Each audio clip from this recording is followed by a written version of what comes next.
지난해 중국 전기차 시장은 전 세계 절반 규모인 352만 대를 기록했고, 최근 소비자들의 인식이 크게 개선돼 보조금 삭감에도 불구하고 올해 500만 대를 충분히 기록할 수 있을 것이다. 지난 19일 샤오열친 중국 공업정보화부 장관은 2012년 에너지 절감 및 전기차 발전 회의에서 세계 최대 규모로 발전한 중국의 전기차 시장에 대해 극도의 자신감을 표출했는데요. 심지어 지난해에 비해 올해에는 중국 당국이 예고한 보조금 삭감이 무려 30%나 진행됨에도 불구하고 이러한 자신감을 드러내고 있었습니다. 그러나 이런 사회층 장관의 자신감과는 반대로 중국 내 전문가들에서조차 이러한 중국 당국의 자신감에 대해 우려를 나타내고 있는 상황인데요. 최근 베이징 중국자동차연구원 영웅업종발전부장은 만약 내년 취득세 면제를 취소하면 소비자들의 구매욕이 대폭 꺾일 수 있다며 취득세와 보조금을 동시에 폐지할 시지금과 같은 시장의 우위를 유지할 수 없을 것이라고 강한 우려를 나타냈습니다. 중국은 현재 보조금 정책에도 차량 가격의 무려 10%에 달하는 취득세를 면제해주는 정책을 펼치고 있는데, 이마저도 정부의 계획대로 올해 말 폐지되어 버린다면 더 이상 중국산 전기차와 배터리의 경쟁력이 없다는 판단을 내린 것이죠. 실제로 올해 초 중국 당국이 전기차 등 신에너지 차량 구매 시 지급하는 보조금을 올해 연말까지로 제한하겠다는 소식이 전해지자 중국의 대표 배터리 기업인 시틸과 이브에너지, 쿠컨버거 등의 주가가 일제히 급락하는 사태가 벌어지기도 했죠. 그만큼 현재 중국 당국이 글로벌 전기차 시장의 우위를 선점하기 위해 천문학적인 자금책을 기반으로 산업을 지탱해오고 있다는 것이 드러난 것이었는데요. 한마디로 현재 글로벌 전기차 시장에서 막강한 영향력을 행사하고 있는 중국산 전기차나 배터리 업계의 경쟁력이 기업 자체의 기술력이나 미래 가치성을 보는 것이 아닌 오직 중국 정부의 투자 방향성에 의해서 그게 좌지우지되고 있다는 말과 다름이 없는 것이었습니다. 실제로 중국 당국의 막강한 자국기업 혜택 때문에 2016년 LG는 시암에게 납품하고 있던 중국 수출용 차량 배터리를 체인지얼에게 빼앗기며 세선 포배를 마시기도 했고, 취임뿐 아니라 중국에 진출한 글로벌 완성차 업체들 중 대부분이 중국 정부의 지원금 정책으로 인해 막강한 가격 경쟁력을 앞세운 시애틀의 배터리를 대거 장착하기 시작했습니다. 결국 이러한 정부의 막대한 지원에 힘입어 세계 최대 전기차 배터리 판매 국가로 성장한 중국에서는 전기차 수요층이 두터워져 더 이상 보조금을 지급하지 않아도 시장이 큰 타격을 입지 않을 것이라는 자만을 해버렸던 것이었죠. 중국 당국은 이제 시에 인텔 등 자국 배터리 업체들과 전기차 제조사들이 글로벌 기술 경쟁에 있어서도 충분히 대응해 나갈 수 있다고 자신하며 보조금 정책의 폐지를 외쳤지만, 그들의 자신만만했던 태도와는 반대로 매우 크게 요동치는 자국 내 기업들의 주가의 단호감을 느끼며 최근 다급히 한 발 물러서는 굴욕적인 태도를 보였는데요. 당초 중국 당국은 올해 보조금 혜택의 완전 폐지 외에도 순수 전기차와 플러그인 하이브리드 차량 등 신에너지 차량 가격의 무려 10%에 달하는 취득세를 면제해주는 정책을 올해 연말 종료할 예정이었습니다. 그러나 자신만만했던 그들의 예측과는 정반대의 상황이 속출하자 중국 정부는 다급히 올해로 끝날 예정이었던 세제 혜택을 연장하기로 결정했는데요. 하지만 이런 중국 당국의 다급한 움직임들에도 불구하고 중국의 불확실성을 인식하기 시작한 글로벌 배터리 업계의 지각 변동이 가속화되고 있는 상황입니다. 실제로 이는 중국 당국의 전폭적인 지지와 막강한 내수 시장을 등에 업고 고속 성장을 이어온 중국 배터리 업체 CATL의 시장 지배력이 흔들리고 있기 때문이었는데요. 얼마 전 파이낸셜 뉴스는 중국의 시의 인텔이 무리한 사업 확장으로 인해 황달 사태와 같은 유동성 위기에 빠질 수 있다는 매우 충격적인 보도를 했습니다.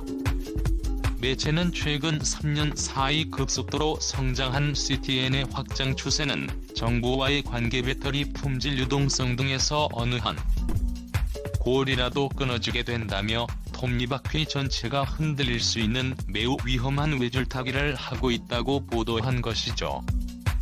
실제로 이에 대한 우려는 신화재경 등 중국 매체들에서조차 CATL 제2의 혼다 되나?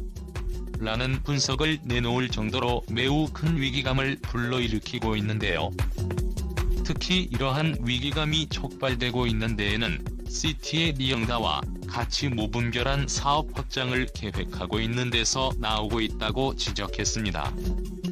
지금까지는 중국 정부의 전폭적인 지지와 가격 경쟁력이라는 최강의 카드를 가지고 시장의 우위를 점해온 것은 사실이지만 막강한 기술 발전을 이룩해내며 3원계 배터리의 가격 경쟁력을 CATL-FP 배터리 수준까지 끌어올리고 있는 한국 등 글로벌 업체들에 비해 CATL은 기술 발전 부분이나 전략적 투자 면에서 매우 뒤처지고 있다는 평가를 내리고 있는 것입니다.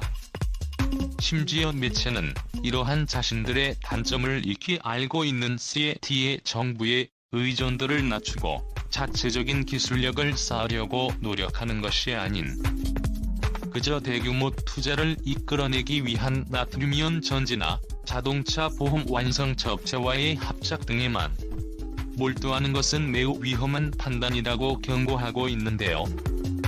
개국 매체는 현재의 확장 추세, 정부와의 관계, 배터리 한정 등 일련의 문제를 제대로 처리하지 못할 경우 CATL에겐 여전히 특정 위험이 존재한다면서 이 가운데 어느 한 부분이라도 빠질 경우 세태를 반드시 험다시 곤경에 빠질 수 있을 것이다라고 경고했습니다.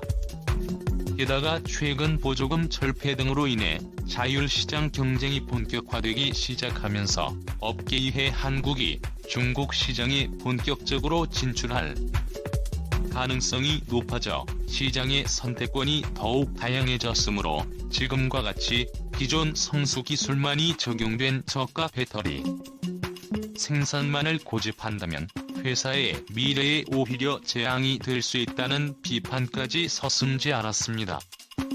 그런데 이처럼 중국 내에서조차 CATL에 대해 심상치 않은 위기감에 대한 우려가 속출하고 있는 와중에 더욱 충격적인 추가 보도가 쏟아지며 CATL과 관련된 위기감은 정점을 찍고 있는 상황입니다.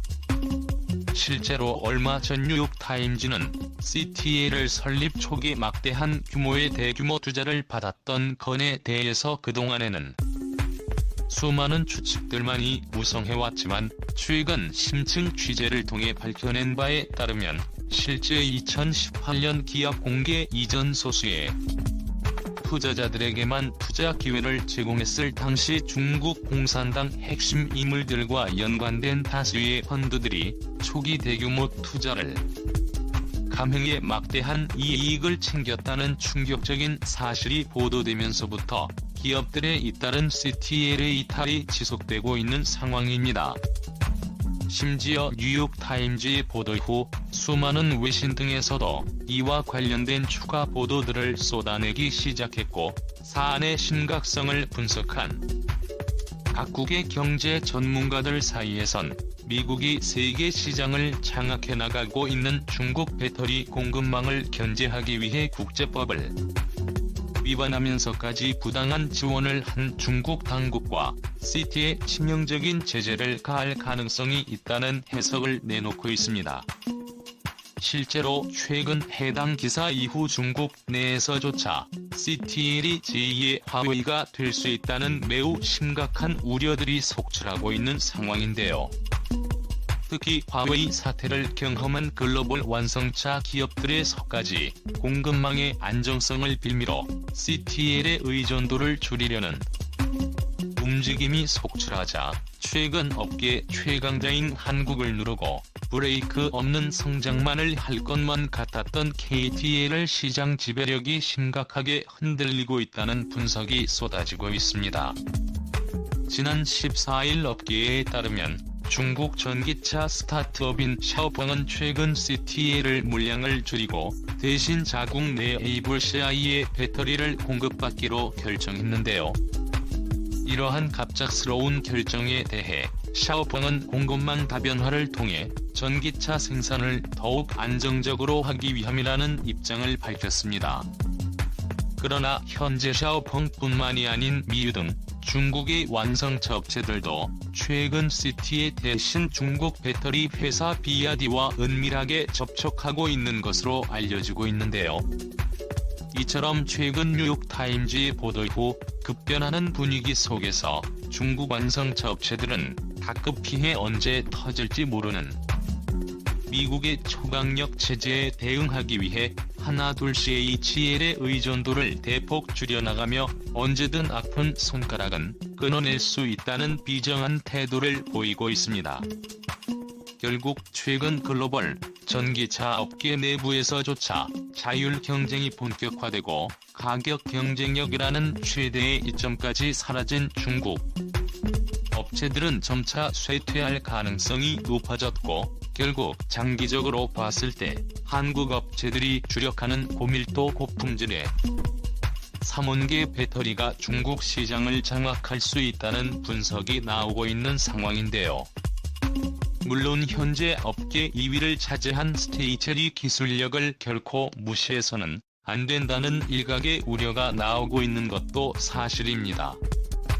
하지만 오직 전기차의 대중화만을 위해 수년간 한계점이 분명한 애를 붙기, 배터리 생산에만 몰두하거나 기술 발전이 아닌 사업의 확장성에만 수많은 시간을 허비했던 CATL이 현재 프리미엄 배터리 시장을 장악한 한국의 기술력을 단기간에 따라잡을 수도 있다는 우려에 대해서는 쉽게 동의하기 어려운데요.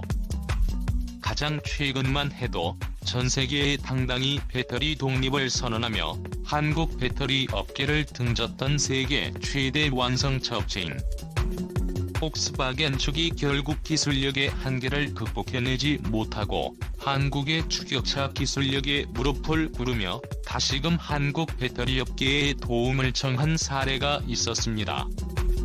뿐만 아니라 스텔란티스와 샤크의 프랑스 배터리 합작사로서 전 세계적 관심을 모았던 ICC 역시도 최근 품질 불량이 속출하면서 제대로 된 제품 하나 생산해내지 못하고 있는 상황이죠.